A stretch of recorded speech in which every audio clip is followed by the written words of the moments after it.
Hello guys and girls, how's it going? Squeezilla here, and I hope you're all well. And you join me today for a rare thing in War Thunder, something that does exist. And, well, it's one of those things that people say, no, it can't be. But sometimes it does happen. Yes, I'm talking about fun. Occasionally, you can actually have a fun game in War Thunder, and today is going to be one of those days. Now, it was a good match. I was working with Kales up there, done some fantastic videos. Check out his channel. That is Kaelses. So Kaels. So check out his channel at some stage. Very interesting points, and he did a really good video on Heat as well, which is not Heat, sorry, Hesh. Well worth checking out. Anyway, we were teamed up together and we were on Normandy. So we decided to do the historical reenactment of when the Ho-Rees joined the Allied forces attacking the Axis power of Germany and Italy and Russia. A very historical battle right here, as you can tell. So in the Ho-Ree, a fantastic vehicle. Now this is the production. Which of course didn't exist in any form. It's a paper tank, as much as Gaijin will say. Well, no, they made a wooden mock-up once. Yeah, that was the pre-production series. So the production never existed. There was never production of this vehicle. It was a non-existent vehicle, which is one of those things that people go, it's not very good. Which is, I'm one of them, but I'm all for paper vehicles coming to the game because I would like to see them in action, but they have to be made, well, they have to be made in a way that they're not overpowered, because, you know, if you think of things like the Rat, the land battleship, that would be silly, but things like the Ho-Ree, for instance, are kind of acceptable. They're basically a Ferdinand, but for Japan. So it's kind of cool, and it's nice to have just some slightly interesting different vehicles in the game. Do not have an issue with that. I do have an issue when they're a bit overpowered, so the Horton, for instance. The Horton's a little bit too strong. There is no way that the vehicle would hold up to the G-force that it does. But anyway, that's a story for another day. One last thing for the air, though. I'd love to see the coal-powered jet come to the game, because I want to see a coal-powered plane. That's just a dream of mine. Anyway, the game in the Ho-Ree. So the Ho-Ree is fantastic fun. It is ludicrously well armoured. It's got something like 200 to 300 mil of armour on the front. The flat surface at the front's pretty thick. Unfortunately, it is flat, so you can get penetrated, especially by things like heat and high explosive, thin stabilised stuff. But you also have a very good gun on this vehicle. The shell you use has over 200mm of pen and 200 grams of TNT. When it pens, it does a lot of damage. So anyway, this match was very, very fun, and you'll see why. The Ho-Ree is just an absolute beast of a thing. Now, I have the pre-production and the production models. Now, one of the things with the production models that does bug me is when it was actually originally looking at being designed, this back section here, where the loaders sit, was originally going to be a bit sort of longer and have a flat section at the back with twin 23mm anti-aircraft guns on the back. I want to see that vehicle. I want to see that because that's ludicrous. It's just a silly thing, and I love it so much. So, you may have noticed there's been a little bit less War Thunder content on my video. Shit, there's a Panther there. Hello, Mr. Panther. Goodbye, Mr. Panther. We just go straight through the shell loading hatch there at the back, and yeah, that Panther is no longer a Panther. Of course, that was the Panther II, another paper vehicle that didn't exist in any form. Again, people will say, well, the turret existed and blah blah blah, but no, it didn't. The Germans were going a different way with the Panthers at the time. Panther F was the last production model, and of course the Panther F was the cheapest and nastiest of all Panthers, and completely useless. So we've got one kill so far. Now we're going to sit here at the end of a road. And hello, there's a Yag Panther there. We're not going to be able to penetrate it, but we can at least make it think twice about coming around this corner, with lots and lots and lots of big tanks at the end. Now there's a Tiger 10cm there, so 105mm Tiger, again that's something that doesn't exist, and the actual turret wouldn't work for it because it's a bit too small for the loading, for the breach and things like that. You will notice if you look at the X-ray view it doesn't actually work. But anyway, the 10.5cm Tiger is, again, it's kind of cool. It's just interesting because it was something they were working on. It just never came to existence. The big thing for me though is with paper tanks, as I say, they need to be balanced. And that's kind of the issue sometimes, is the balance isn't there.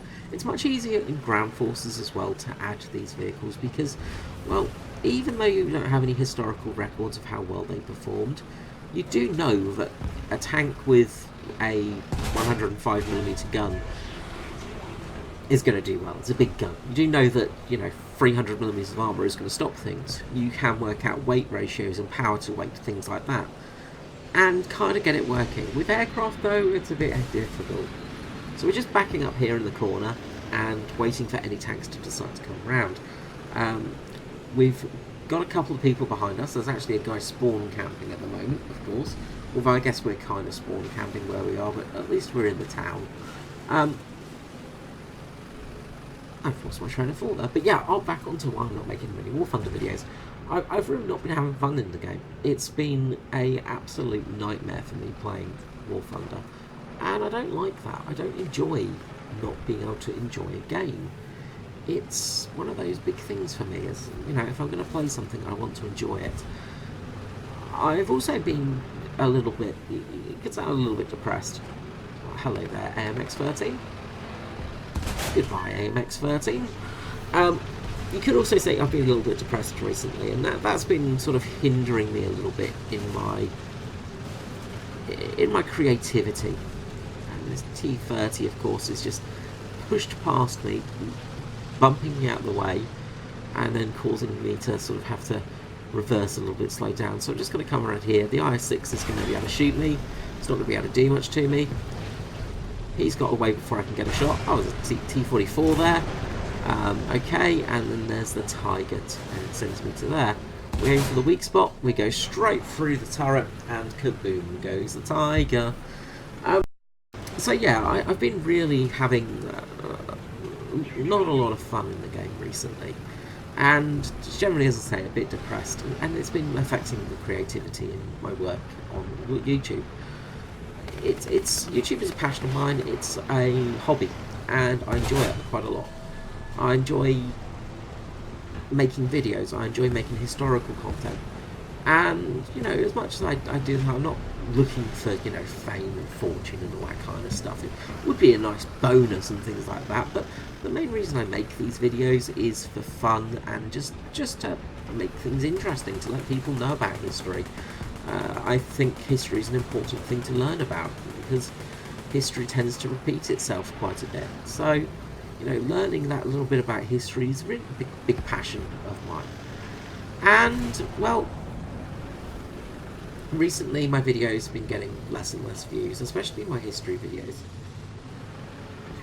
which is kind of hit me quite hard. I think the big thing for me was recently I did the Gneisenau video, and I am so proud of that video. I think it's probably my best video to date, which is something, I'm really proud of it. I've made so many videos. Now that IS-6 is around that corner, so we've decided, well, bollocks to this, we're just going to go around and find him. Something a little bit interesting. So, the Gneisenau video was, and the IS-6 I think just died. Did it? I can't remember. No, it's still alive. It's still there. It's still sitting at the end of the road. So we come around here. Hello, IS-6. We bounce off his turret, of course, because IS-6. I'm going to aim for a second shot, try and go for the weak point. No, we bounce again because IS-6. So yeah, it was a big sort of big video for me, and something I was very proud of and happy to make.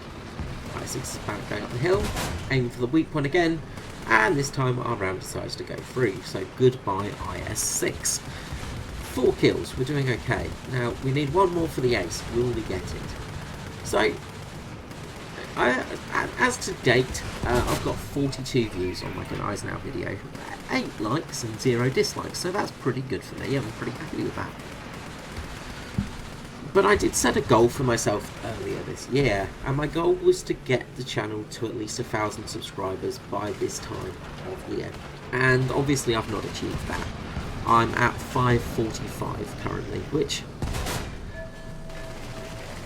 yep, that you did just witness that ricocheting on the flat of the turret, and again you just witnessed it not penetrating through the cheek of the turret. Yep. Fun. But we did get 5 kills. That was we did get a 5th kill, and we did just get an assist as well. But yeah, so my videos have been getting less and less views, and it kind of just puts me in a bad mood. And it's very hard to make content when these things happen. But I'm still going to push on, still going to make content.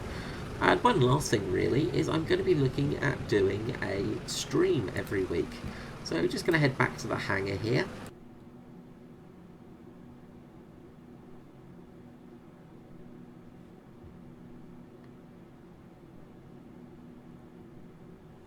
So yes, I'm going to be looking at doing a stream hopefully every weekish. It might be every couple of weeks or so, but I'm looking at Friday nights for my streams, which is Friday my time. I'm going to be doing it after work.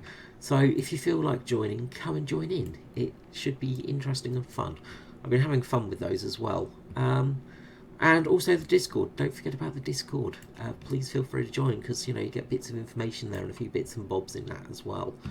So just on the hurry, just before we go, as you can see, obviously, sort of 200mm of armour, 250mm of effective armour. This thing is an absolute monster. It is very, very hard to penetrate. 7.0, so you do face some serious vehicles. The 105mm gun, the Type 5 cannon, is fantastic, and, it has a fair amount of pen. But there is the premium version as well, which is almost like a smaller, younger cousin. It's only got 120mm of armour. There's a little bit less armoured, but it's at 6.0. And it still has the 105mm gun. And if we look at the shells, it's got a little bit less penetration, but still enough to basically pen everything.